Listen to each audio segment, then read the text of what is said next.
Atëherë, pas largimit të fëmijëve bashkë me Tiatin në Siri, Jati është vrarë, pasi ishte pjesë e grupeve të ISIS dhe gjyshja nga ana e Tiatit ka shkuar për të kujdesur për fëmijët. Ajo ka ndruar jetë më pas për shkak të moshës së kushteve ndoshta apo kushte tjera natyrale, jo, domthon ka ndruar jetë në kamp, nuk është se ka Përpara operacionit që u zhvillua nga ju. Përpara me sa më kujtohet operacionet e risë, ne po kthehemi 6 vjet mbrapa dhe nuk kam evidenca përpara që të konsultohem. Por është e vërtetë që Endri dhe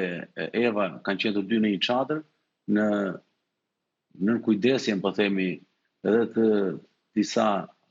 familjeve tjera shqiptare, por siç u thash, u larguan, një pjesë e madhe e tyre u larguan dhe nuk pranuan që të ktheheshin. Ne për fakt kemi parë një familje, kemi kontaktuar një familje shqiptare nga Maqedonia, të cilën e morëm dhe e kemi transportuar në një kamp tjetër në Rozh, i cili është kamp më i disiplinuar, po themi, si nga ana e sigurisë, ashtu dhe nga ana e kushteve apo e kujdesit shëndetësor dhe psikologjik nga autoritetet lokale, si dhe ato ndërkombëtare,